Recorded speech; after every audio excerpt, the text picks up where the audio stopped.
Hello students, आज हम लोग पढ़ेंगे बहुपदों का गुणनखंड कैसे किया जाता है। इसके पिछले वीडियो में आपने बहुपदों के गुणनखंड से संबंधित प्रश्न हल किए थे। प्रश्न वाली 3 इसमें से आप लोग ये 1 से लेकर 9 तक हल करके देख चुके हैं। अब यहाँ पर हम लोग 10वां, 11वां और 12वां को हल करके देखते हैं। तो आइए हम लोग सबसे पहले 10वें बहुपद पर आते हैं। तो 10वां में लिखा है 14y की घात 2 प्लस 19y माइनस 3। यहाँ पर हम लोग इसकी तुलना बहुपद ax² plus bx plus c से करते हैं। तो प्रथम पद का गुणांक a बराबर है 14 और बीच वाला पद का गुणांक b का मान है ये 19 है। इसको लिख लेते हैं। अब उसके बाद अंतिम पद c का मान है -3। अभी फिलहाल इसको रफ हम लिख लेते हैं।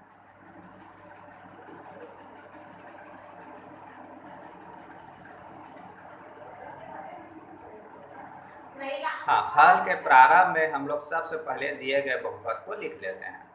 अब उसके बाद पहला स्टेप है बीच वाले पद को 2 भाग में बांटना। तो बीच वाले पद में क्या है 19y है, तो 19 को हम लोग को 2 भाग में बांटना है। तो किस तरह से बांटना है ये जानने के लिए हम लोग क्या करते हैं, a और c का हम लोग गुणा कर लेते हैं। तो a बराबर 14, c बराबर -3। यहाँ गुणा करेंगे -42 है। अब यहाँ पर माइनस है ना, तो हम लोग बीच वाले को इस तरह से बांटेंगे कि गुणा करने पर 42 आए और घटाने पर 19 आए। तो इसके लिए हम लोग क्या करते हैं 42 का गुणनखंड कर लेते हैं। जितना संभव गुणनखंड है निकाल लेते हैं। 42 का पहला गुणनखंड 42 गुणित 1, दूसरा गुणनखंड 21 गुणित 2, तीसरा गुणनखंड 14 गुणित 3 और चौथा गुणनखंड 7 गुणित 6। तो हम लोग को 7 प्रकार से निकाल सकते हैं। हम लोग को 7 जोड़ी मिली है, तो सातों जोड़ी को हम लोग चेक करते हैं। तो सबसे पहले जोड़ी में आते हैं। यहाँ पर हम लोग को गुणनफल माइनस में है, तो सभी जोड़ी को लेते हैं हम, तो संख्याओं को घटा कर देते हैं। पहले जोड़ी में है 42 और 1, 42 में से 1 घटाते हैं 41। अब इसको देखते हैं बीच वाले के बराबर नहीं है, तो हम लोग इसको इस तरह से नहीं जोड़ सकते। अब दूसरा जोड़ी है 21 और 2, इसको घटाते हैं 19। यहाँ पर क्या है ये बीच वाला पद के बराबर है, तो हम लोग बीच वाले पद को 21 और 2 में तोड़ सकते हैं। तो यहाँ हम लोग नेक्स्ट लाइन में आ जाते हैं। प्रथम पद अंतिम पद को जय पद लिखेंगे। 19 को क्या लिख सकते हैं 21 माइनस 2।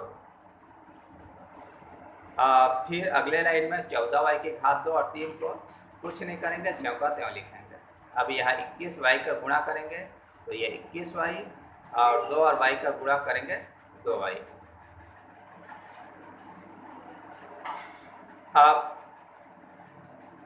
अब इसके आगे के स्टेप है पदों का समूहीकरण। समूहीकरण माने ग्रुप बनाना है। तो यहाँ देखिए 4 पद है, पहला, दूसरा, तीसरा, चौथा।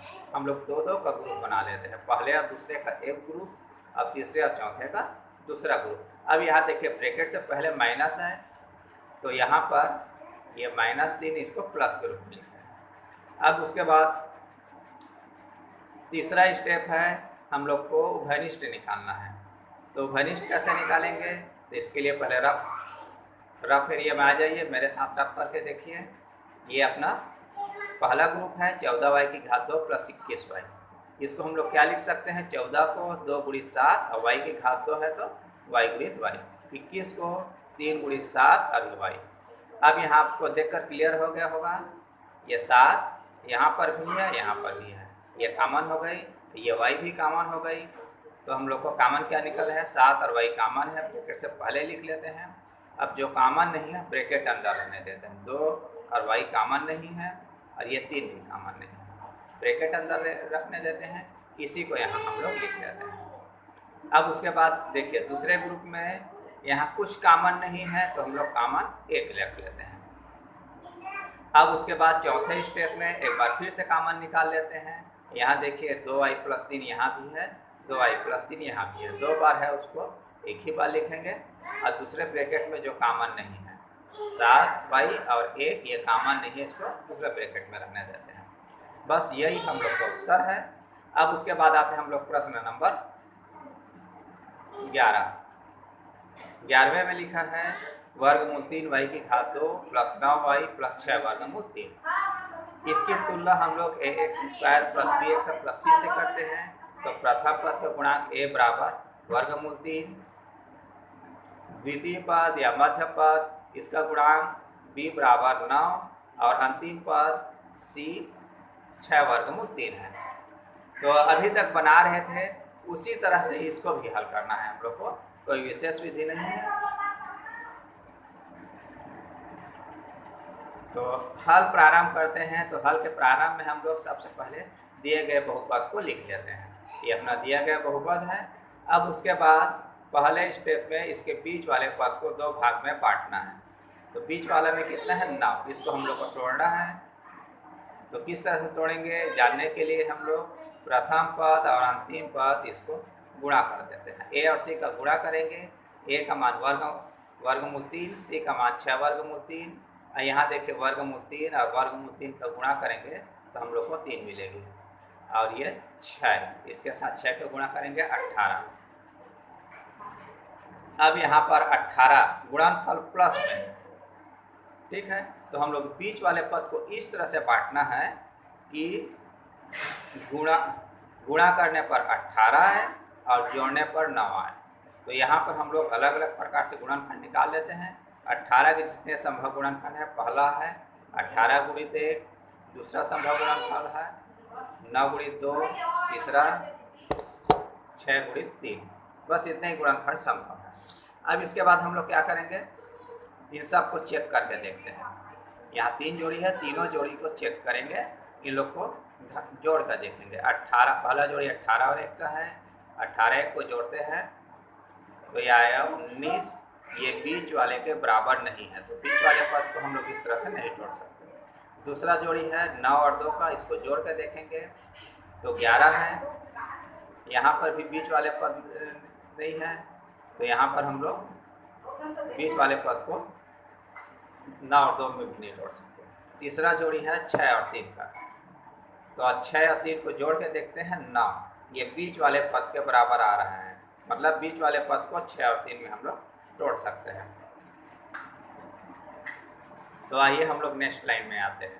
तो अगले लाइन में क्या करेंगे, प्रथम पद और अंतिम पद को ज्यों का त्यों लिखेंगे और ये प्लस 9 है। 9 को हम लोग 6 और 3 में तोड़ दिए हैं। 6 प्लस 3 लिखें या 3 प्लस 6 एक ही अर्थ है। आप लोग किसी भी क्रम में इसको लिख सकते हैं। अब उसके बाद नेक्स्ट लाइन में प्रथम पद अंतिम पद ज्यों का त्यों रहेगा। 3 और y का गुणा करेंगे 3y, 6y का गुणा करेंगे 6y। अब उसके बाद दूसरे स्टेप में आते हैं। दूसरे स्टेप में हम लोग पदों का समूहीकरण माने ग्रुप बनाना। तो पहले और दूसरे को एक ग्रुप में रखते हैं और तीसरे पद और चौथे पद को दूसरे ग्रुप में रखते हैं। अब थर्ड स्टेप में हम लोग कॉमन लेते हैं। तो यहाँ पर 2 ग्रुप बन गया है। सबसे पहले हम पहले ग्रुप से कॉमन निकालेंगे। तो इसके लिए हम लोग यहाँ पर देखिए, इसको भी कुछ नहीं किया है। यहाँ 3 है तो 3 को क्या लिख सकते हैं, वर्गमूल 3 गुणित वर्गमूल 3। और यहाँ पर देखने से क्लियर हो जा रहा है 6 यहाँ भी है, यहाँ भी है, तो ये कॉमन हो गई। अब यहाँ पर देखिए वर्गमूल 3 दोनों में है, तो ये वर्गमूल 3 कॉमन। और y यहाँ y की घात 2 है, मतलब 2 y है, यहाँ 1 y है, तो 1 y कॉमन निकाले हैं, 1 y कॉमन नहीं है, ब्रैकेट अंदर रहने दिए हैं। और ये वर्गमूल 3 ये भी कॉमन नहीं, ये भी ब्रैकेट अंदर है। अब उसके बाद इसको ज्यों का त्यों लिखे हैं। अब चौथे स्टेप में एक बार फिर से कॉमन निकालेंगे। तो y प्लस वर्गमूल 3 यहाँ भी है, यहाँ भी है, इसको एक ही बार लिखेंगे। अब दूसरे ब्रैकेट में जो कॉमन नहीं है वर्गमूल 3 और 6 कॉमन नहीं है, ये दूसरे ब्रैकेट में है। यही हम लोग का उत्तर है। अब आते हैं हम लोग प्रश्न नंबर 12। अच्छा, इसी तरह आप लोग उदाहरण 22 को बनाकर देखिएगा। अब आते हैं उदाहरण नंबर सॉरी प्रश्न नंबर 12वें में लिखा है 14x का वर्ग प्लस 24x प्लस 1, तो हम लोग को काटे देखना है। तो अब इसकी तुलना हम लोग ax² प्लस bx प्लस 6 से करते हैं। तो a बराबर 144, b बराबर 24 और c बराबर 1। इसको फिलहाल यहाँ लिख लेते हैं।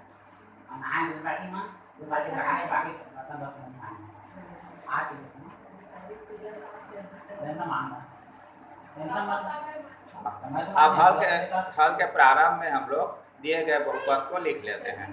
अब उसके बाद फर्स्ट स्टेप है बीच वाले पद को तोड़ना है। तो इसको दो भाग में तोड़ते हैं। अब किस तरह से हम लोग दो भाग में बांटेंगे इसको जानने के लिए हम लोग a और c का गुणा करते हैं। a का मान 144, c का मान 1। 144 से तो गुणा करेंगे 144। अब यहाँ पर ये धनात्मक है तो हम लोग इसको इस तरह से तोड़ना है कि गुणा करने पर 144 है और जोड़ने पर 24 है। तो इसके लिए हम लोग 144 की जितने संभव गुणनखंड है निकाल देते हैं।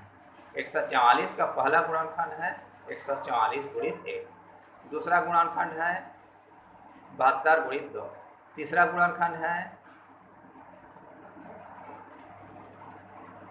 तीसरा गुणनखंड है 48 गुणित 3, चौथा गुणनखंड है 36 गुणित 4, चौथा गुणनखंड है 24 गुणित 6। और भी गुणनखंड निकाल सकते हैं।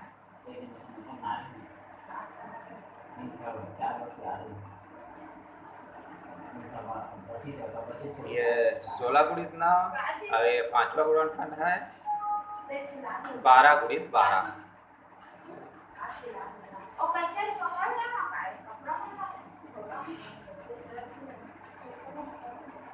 अब यहाँ पर हम लोग कितने जोड़ी मिले हैं 1 2 3 4 5 6 7 जोड़ी मिले। सातों जोड़ी को चेक करते हैं। तो पहले जोड़ी को चेक करते हैं 144 और 1 को हम लोग गुणा करते हैं तो हम लोग को मिल जाएगा 145। ये मध्य पद के बराबर नहीं है तो मध्य पद को इस तरह से नहीं तोड़ सकते। अब उसके बाद आते हैं दूसरा जोड़ी 72 और 2 का है। इसको भी जोड़ कर देखते हैं तो हम लोग को मिल जाएगी 74। ये भी बीच वाले के बराबर नहीं है तो बीच वाले को इस तरह नहीं जोड़ सकते। तीसरा जोड़ी 48 और 3 है, इनको भी जोड़ कर देखते हैं तो हम लोग को मिल जाएगा 51। ये भी बीच वाला नहीं है। अब उसके बाद 36 और 4 इसको जोड़ के देखते हैं तो ये आ रहा है हम लोग का 40। ये भी बीच वाले के बराबर नहीं है।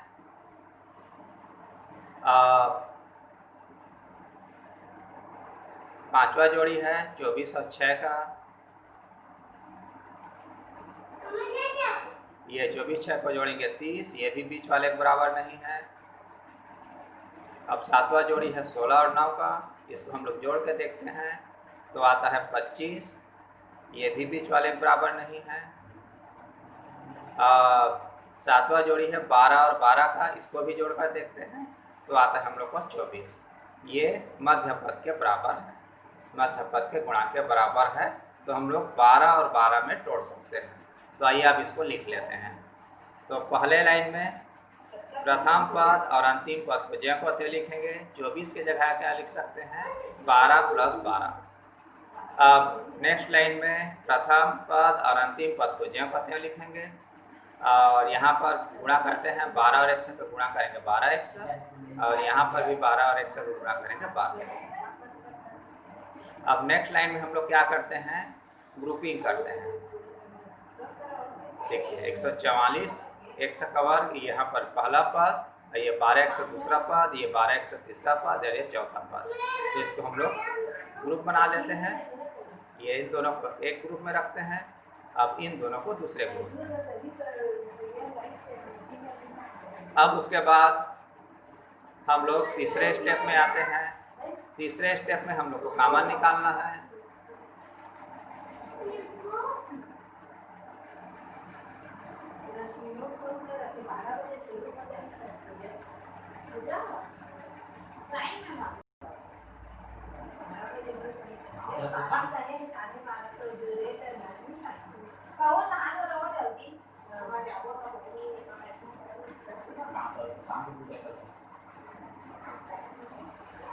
तो यहाँ पर दो ग्रुप है, यह पहला ग्रुप, पहले ग्रुप का कॉमन निकालते हैं। तो 140 x का वर्ग प्लस 12 x को क्या लिख सकते हैं, 144 को लिख सकते हैं 12 गुणित 12 और x स्क्वायर को 100 गुणित 100। अब इसको लिख सकते हैं 12 गुणित 1 गुणित 100। अब यहाँ पर देखिए 12 यहाँ भी है, यहाँ भी है, ये कॉमन हो गई। अब x यहाँ भी है और यहाँ भी है, ये भी कॉमन हो गई। जो कॉमन है ब्रैकेट से पहले लिख लेते हैं, अब जो कॉमन नहीं है ब्रैकेट अंदर ही रहने देते हैं।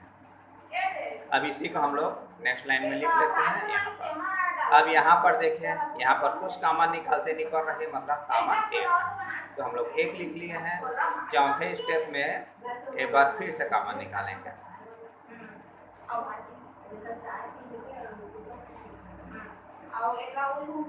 ये 2 बार है, इसको हम लोग एक ही बार लिख रहे हैं। अब उसके बाद दूसरे ब्रैकेट में जो कॉमन नहीं है 12 और 1 से कॉमन नहीं है, इसको दूसरे ब्रैकेट में लिख लेते हैं। यही हम लोग को होता है।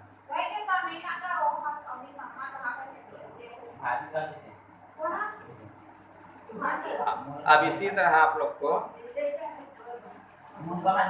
आपको अपने पुस्तक देखना है, उसके पेज नंबर 20 पर उदाहरण 20-21 को बनाकर देखना है। धन्यवाद।